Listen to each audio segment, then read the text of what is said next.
A'udzu billahi minasyaitonir rajim. Bismillahirrahmanirrahim. Nahmaduhu wa nasta'inuhu wa nastaghfiruh wa na'udzu billahi min syururi anfusina wa min sayyiati a'malina. May yahdihillahu fala mudhillalah wa may yudlilhu fala hadiyalah. Asyhadu an la ilaha illallah wa asyhadu anna Muhammadan abduhu wa rasuluh. Assalamualaikum warahmatullahi wabarakatuh. Adam malikul jasad. Adam adalah raja sekalian jasad. Muhammad malikul arwah. Muhammad adalah raja sekalian roh. Dan Allah malikul zat. Allah raja sekalian zat.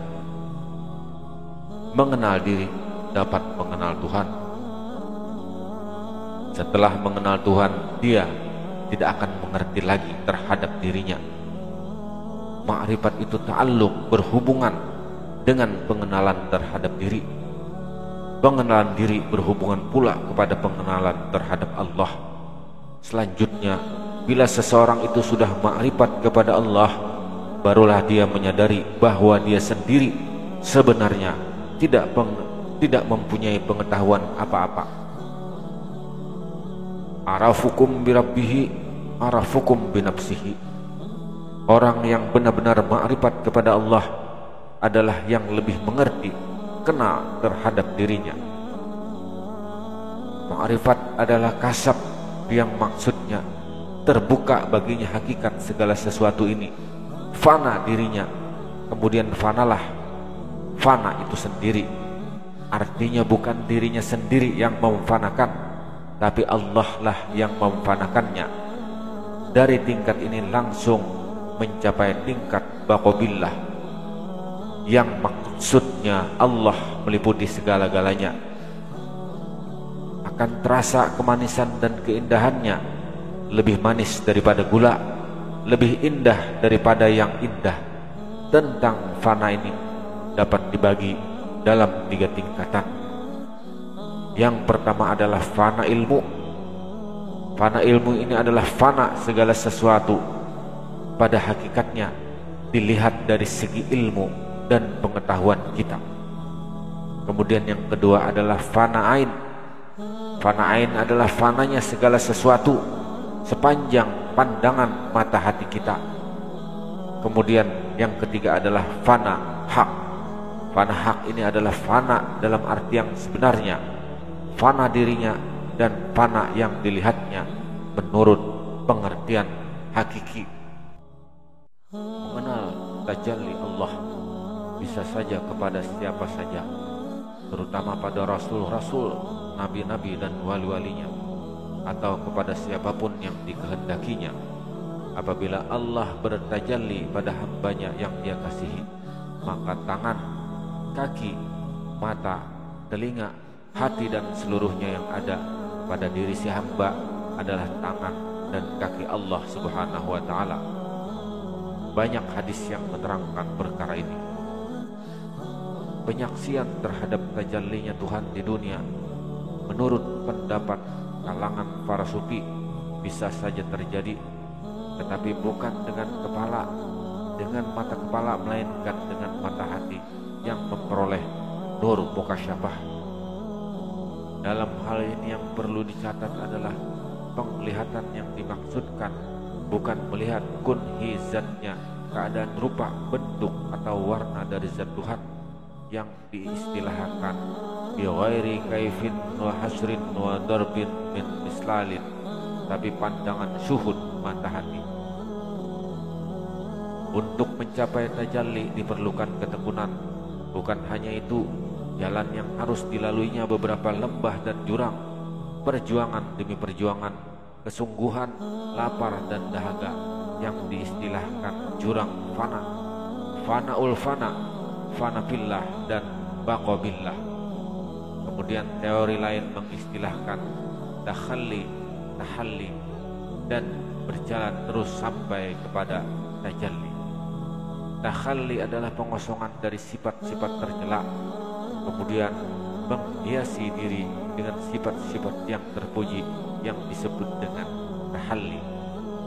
Pengosongan pikiran dan hati dari segala macam persoalan duniawi dan menghiasinya hanya semata-mata zikrullah, melihat yang diingat, pengosongan dalam arti fana segala yang fana, hati dan pikiran itu pun fana, lalu perasa kemanisan, keindahan yang tiada tara, istilahnya rasa yang tiada berasa. Segalanya menjadi jelas, nyata dan terbentang. Itulah mukasyafah, pembukaan. Disitulah tajalli keesaannya, laksana Musa alaihi salam yang sedang pingsan dan gunung Tursina pun hancur berantakan saking nikmat dan indahnya. Tidak mampu untuk berbicara lagi Nabi Musa alaihissalam. Akhirnya seperti apa yang dikatakan oleh Syekh Junaid, hakikat tauhid, sebenar-benarnya tauhid, tiada lagi tanya kenapa dan bagaimana. Kalau Allah sudah bertajalli, maka tidak sekedar tajalli, tetapi terjadi proses dialog antara hamba dengan zat Tuhan. Pembicaraan Allah dengan makhluknya disebut wahyu untuk para nabi dan rasul, dan ilham bagi manusia biasa. Ilham tidak bisa dijadikan dasar hukum karena sifatnya sangat pribadi, perlu dirujuk kepada Al-Quran dan hadis. Wahyu Allah kepada nabi dan rasul ada dua macam, yaitu melalui perantaraan malaikat Jibril yang disebut Al-Quran untuk Nabi Muhammad SAW, dan wahyu langsung ke hati Rasul yang disebut hadis qudsi, firman dari Allah dan redaksinya dari Rasulullah. Sedangkan bisikan Tuhan pada hati manusia biasanya wali, baik sebagai petunjuk atau perintah, disebut ilham, sifatnya pribadi, tidak untuk disiarkan pada umum. Karenanya tidak boleh diceritakan secara sembarangan, terkecuali kepada ahlinya, orang yang memahami, orang yang menggeluti dunia sufi dan memahaminya. Jika diucapkan secara sembarangan, bisa menimbulkan fitnah dan sangat membahayakan.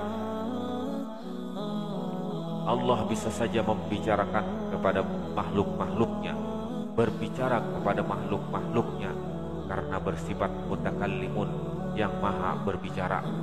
Jangankan kepada nabi dan rasul, lebah-lebah pun mendapat perintahnya membuat sarang dan memproduksi madu di bukit dan di hutan.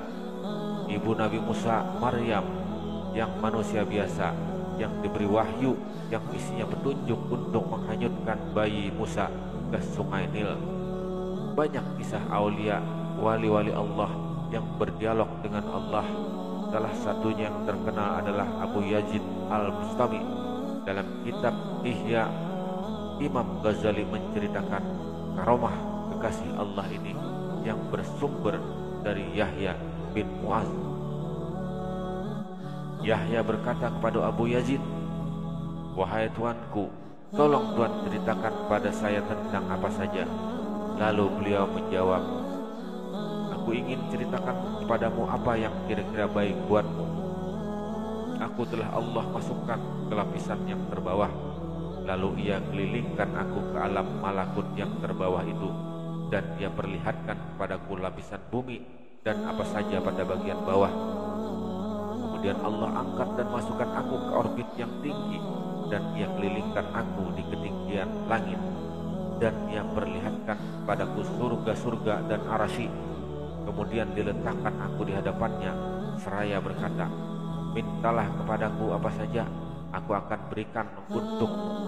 Aku pun berdatang sembah, ya Tuhanku, apapun yang aku lihat sudah cukup baik untukku." Lalu ia berkata, "Hai Abu Yazid, engkaulah hambaku yang benar. Engkau sembah aku hanya semata-mata karena aku. Wallahu a'lam bishawab." Assalamualaikum warahmatullahi wabarakatuh.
Oh